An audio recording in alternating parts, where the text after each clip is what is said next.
بسم اللہ الرحمن الرحیم۔ السلام علیکم۔ اسرائیل کو تسلیم کیا یو اے ای نے، اور ساتھ ہی کو پہلا بڑا انسیڈنٹ ہوا ہے اس خطے کے اندر۔ ایران نے اعلان کیا ہے کہ انہوں نے یو اے ای کا شپ قبضے میں لے لیا ہے اور ساتھ ہی شپ کا سارا عملہ حراست میں لے لیا ہے۔ ایران نے کہا کہ یو اے ای کی شپ نے ہماری واٹر حدود کی خلاف ورزی کی ہے اور ایران کے سمندری حدود کی خلاف ورزی کی ہے۔ اب معاملہ شدید خراب ہو گیا ہے۔ ایران نے کہا کہ انہوں نے ہمارے 2 مچھیروں کو بھی مار دیا اور ہمارے واٹر حدود کی خلاف ورزی بھی کی، لہٰذا ایران نے یو اے ای کے امبیسڈر کو بلا کر احتجاج کیا۔ مزید ڈسکس کرنے سے پہلے ہمارے چینل کو لائک کریں and top intelligent T V کو سبسکرائب کریں اور ساتھ میں بیل آئیکن بٹن کو پریس کریں تاکہ ہر آنے والی نئی ویڈیو آپ تک جلد سے جلد پہنچ سکے۔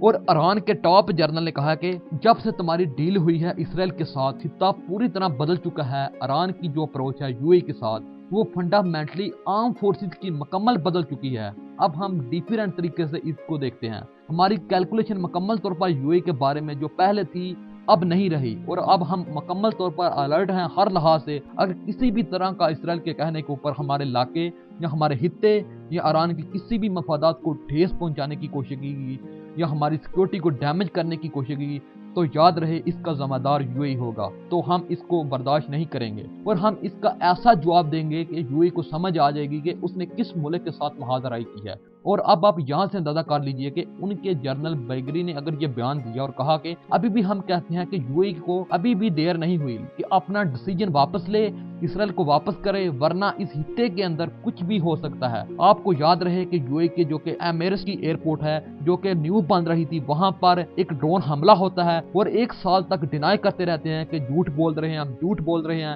لیکن 1 سال بعد اسی باغیوں نے یہ 40 جاری کر دی اور 40 جاری کی تو پوری دنیا نے تہلکہ مچا دیا کہ یہ جھوٹ بول رہے ہیں۔ اب اسی صورتحال کے اندر جو پہلا بڑا واقعہ سامنے آیا، دیکھیں اسرائیل چاہتا کیا ہے؟ اسرائیل یہی چاہتا ہے جو کہ امریکہ کی اسٹریٹجی ہے۔ اب امریکہ کو دیکھیں کہ 1000 کلومیٹر دور بیٹھا ہوا ہے، اس کو کوئی نقصان نہیں پہنچا سکتا سوائے چائنا کے یا کوئی ایک اور آدھا کنٹری ہوگا جس کے پاس بڑے لیول کے ہتھیار یا بڑے لیول کی ٹیکنالوجی ہوگی وہ۔ اور دوسرے ممالک کی کیا حیثیت؟ امریکہ آتا ہے جس خطے کے اندر آتا ہے، مڈل ایسٹ کے اندر آ گیا، دوسرے ممالک تھوڑا آگے حملہ کیا اور اپنے اڈے بنائے، اور الٹیمیٹلی کیا ہوتا ہے؟ وہ ملک دوسرے ممالک پر حملہ کرتا ہے امریکہ سے بدلہ لینے کے لیے۔ مثال کے طور پر اب امریکہ اور اسرائیل یو اے ای کے اندر آ کر بیٹھ گیا ہے۔ اگر کل کو گوادر کو نقصان پہنچتا ہے یا یو اے ای کی جانب سے ایران کو نقصان پہنچتا ہے، ظاہر سی بات ہے بدلہ تو یو اے ای سے لیا جائے گا اور کہا جائے گا کہ امریکہ نے کیا، اسرائیل نے کیا۔ لیکن چونکہ اس خطے کے اندر، اس علاقے کے اندر، چونکہ اس جگہ سے ہوا ہے، لہٰذا ٹارگٹ کیا جائے گا۔ اب اسرائیل کی اسٹریٹجی کیا ہے؟ بالکل سمپل ان کی اسٹریٹجی ہے۔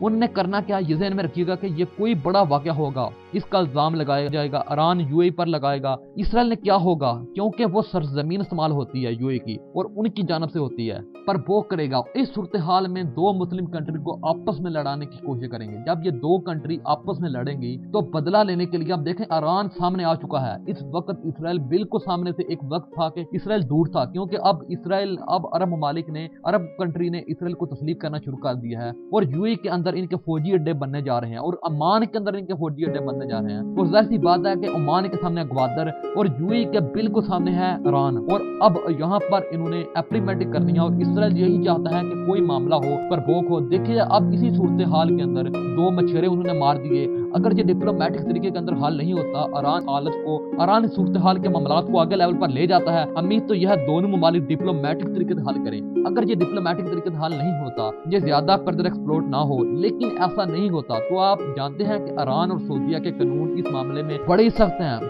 ہیں۔ وہ فوری طور پر پھانسیاں دے دیتے ہیں یا معاملات کو آگے لے بیٹھتے ہیں۔ اگر اسی صورتحال رہی تو خطے کے اندر ایک نیا تنازع جنم لے گا۔ یہی وہ لمحہ چاہتا ہے اسرائیل۔ آپ اندازہ کر لیجیے کہ اسرائیل کے اندر فوجی اڈے بننے دیں گے کسی مسلم کنٹری کے؟ بننے دیں گے؟ کیا امریکہ کے اندر فوجی اڈے بننے دیں گے؟ یا کیا پاکستان بنا سکتا ہے امریکہ میں جا کر فوجی اڈے بننے دیں گے؟ امریکہ کے اندر کیا چائنا بنا سکتا ہے؟ ایران بنا سکتا ہے؟ روس بنا سکتا ہے فوجی اڈے؟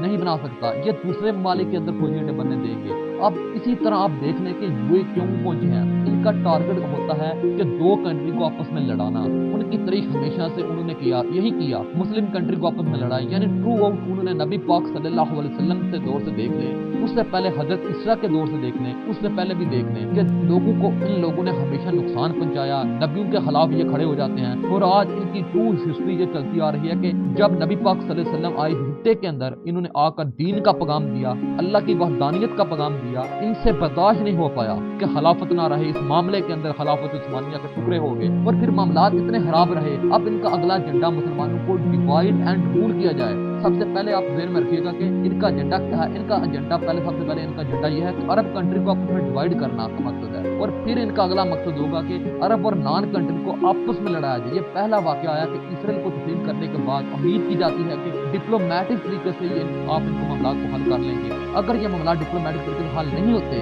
اگر کیونکہ اس صورتحال کے اندر تھوڑے سے بھی کسی ایک ملک نے بھی معاملہ آگے خراب کرنے کی کوشش کی، چاہے ایران کی جانب سے ہو چاہے یو اے کی جانب سے ہو، دیکھیے ایران کا اس وقت بڑا دعویٰ ہے۔ ایران نے دعویٰ کیا کہ یو اے نے معافی مانگی ہے، انہوں نے ہم کو یہ بھی کہا ہے کہ اس کا کو کچھ بھی نقصان ہوا ہے، یعنی آپ کے جو کچھ بھی بچھیرے بھی مرے ہیں یا جو کچھ بھی نقصان ہے ہم پورا کرنے کی جا رہے ہیں، یعنی ٹیرس واٹر ٹیرس ہم نے اس کی خلاف ورزی کی ہے۔ اگر صورتحال کے اندر معاملہ اوکے ہو جاتا ہے، یعنی ایزیلی حل ہو جاتا ہے، بہت بہتر ہے، ورنہ اسرائیل اس سیپریٹی کو ایکسپلوٹ کرتے ہوئے یہ دیر بھی نہیں لگے گی، وہ چاہے گا کہ دونوں ممالک کو آپس میں لڑا دے۔ دوستو ٹاپ انٹیلیجنٹ ٹیم کو سبسکرائب کرنا مت بھولیے، ویڈیو کو لائک کریں، شیئر کریں اور کمنٹ سیکشن میں اپنی رائے کا اظہار ضرور کریں۔